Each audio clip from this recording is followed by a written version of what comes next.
नमस्कार, आप देख रहे हैं वीके न्यूज। मैं हूं सुनील राउत। उम्मेद पहलवान, ये नाम तो अब तक आपको याद हो ही गया होगा।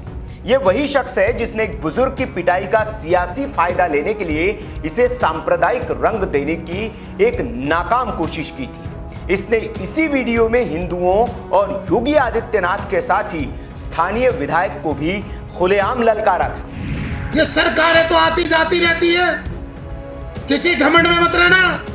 वक्त सबका आता है, वक्त सबका बदलता है, हमारा भी बदलेगा। अगर इसी काम पे तुम लोग खड़े रहे तो ऐसा जवाब आपको देने का काम होगा कि तुम्हारी नस्लें भी ये कह मरेंगी कि बुजुर्ग तो बुजुर्ग, किसी जवान के साथ भी हम जुल्म नहीं करेंगे। लेकिन इसकी ये अकड़ तब ढीली पड़ गई जब इसके खिलाफ यूपी पुलिस ने मामला दर्ज कर लिया।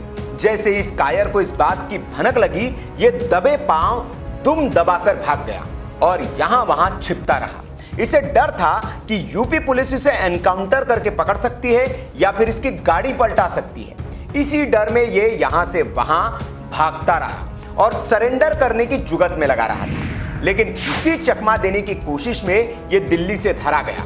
वहां भी इसने भागने की भरपूर कोशिश की, लेकिन कोई चालाकी काम नहीं आई। अब गाजियाबाद की कोर्ट ने इसे 14 दिन की न्यायिक हिरासत में भेज दिया है।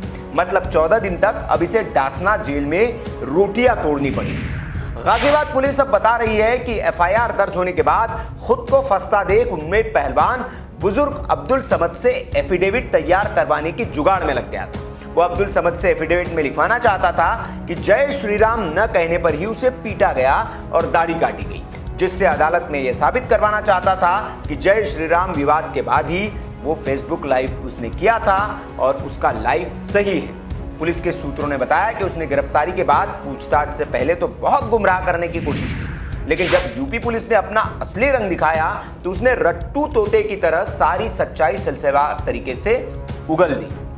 पुलिस ने उसी आधार पर गिरफ्तारी के बाद उम्मेद के खिलाफ कुछ धाराएं एफआईआर में और बढ़ा दी है। पुलिस के मुताबिक राजनीतिक महत्वाकांक्षा के चलते उम्मेद ने यह सारी साजिश रची थी। उम्मेद ने कबूल किया है कि फेसबुक पर भड़काऊ लंबे वीडियो लाइव करने के पीछे उसका मकसद सियासी फायदा लेना था। वो खुद को लोनी में कट्टर धार्मिक नेता के रूप में स्थापित करना चाहता था और पालिका चेयरमैन या विधानसभा का चुनाव लड़ना चाहता था। कट्टर छवि के जरिए वो वोटों का ध्रुवीकरण करने की सोच रहा था। आपको बता दें कि उम्मेद सपा का नेता है और अखिलेश यादव के साथ उसकी कई तस्वीरें हैं। इसका मतलब यह है कि ये अखिलेश का करीबी है और वो अखिलेश के सामने मुसलमानों को का कट्टर मसीहा बनकर टिकट लेने की जुगाड़ में था। आपको ये भी बता दें कि लोनी बॉर्डर इलाके में उम्मेद पहलवान का काफी रुतबा है, इसलिए उसने जानबूझकर लोनी बॉर्डर थाने में मुकदमा दर्ज करवाया था और घटना स्थल को लोनी बॉर्डर बताया था। जबकि जांच में पता चला है कि बुजुर्ग की पिटाई की घटना प्रवेश के घर बंथला में हुई थी। जांच में यह भी पता चला है कि उम्मेद बुजुर्ग के साथ मारपीट करने के एक आरोपी इंतजार का काफी करीबी है और प्रवेश गुज्जर को भी वो जानता है, लेकिन वो उसे नापसंद करता है। इसी वजह से उसने ये पूरा खेल रचा ताकि प्रवेश को भी फंसाया जा सके। पुलिस ने यह भी बताया कि उम्मेद ने सबूत मिटाने के लिए अपने मोबाइल फोन की कई चैट्स डिलीट की है, जिसके लिए गाजियाबाद पुलिस ने चैट्स बरामद करने के लिए व्हाट्सएप को लेटर लिख दिया ताकि पता चल सके कि क्या इस साजिश में और भी कोई नेता तो उसके साथ शामिल नहीं है। इसके अलावा गाजियाबाद पुलिस आईपीडीआर के जरिए डिजिटल रिकॉर्ड भी हासिल करेगी। वैसे उम्मेद पहलवान अभी नेता बना है, लेकिन उसका पहले का रिकॉर्ड बेहद खराब रहा है और वो आदतन अपराधी रहा है। उसके निजी जीवन की बात करें तो उसने 3 शादियां की हैं, जिसमें एक किन्नर के साथ भी की थी।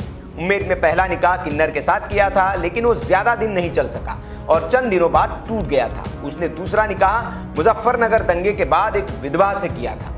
पुलिस ने यह भी बताया कि आपराधिक जीवन की शुरुआत में उम्मेद अटैची चोरी करके चलती ट्रेन से कूद जाया करता था, इसलिए वो उम्मेद कूदा के नाम से कुख्यात हो गया था। उम्मेद पर कई संगीन मामले भी दर्ज हैं। अपराध की बात करें तो उसके खिलाफ 2006 में पिलखुआ थाने में जानलेवा हमले का केस दर्ज हुआ था। उसके बाद 2017 में लोनी बॉर्डर थाने में गोवध निवारण अधिनियम के तहत भी केस दर्ज हुआ था। 2018 में साहिबाबाद थाने में महिला से छेड़छाड़ का केस उसके खिलाफ दर्ज हुआ। इस घटना का तब वीडियो भी वायरल हुआ था। इसके अलावा 2018 में उसके खिलाफ लोनी बॉर्डर थाने में ही हत्या की कोशिश और बलवे का केस दर्ज हुआ था और अब 16 जून को लोनी बॉर्डर थाने में ही उसके खिलाफ धार्मिक भावनाएं भड़काने का केस दर्ज हुआ। वैसे उम्मेद इस मामले में करने तो नेतागिरी चला था, लेकिन अब उसे हवालात में दिन गुजारने पड़ेंगे। तो ये रही उम्मेद की पूरी कुंडली। खबर पर आप कुछ कहना चाहते हो तो हमें कमेंट बॉक्स में जरूर लिखें। वीडियो अच्छा लगा तो लाइक करें, शेयर जरूर करें, ताकि पता चल सके कि सांप्रदायिक साजिश रचने वाला उम्मेद, उसकी हिस्ट्री क्या है, उसकी कुंडली क्या है, लोग उसके बारे में जान सकें। और ऐसी खबरों के लिए आप देखते रहिए वीके न्यूज़।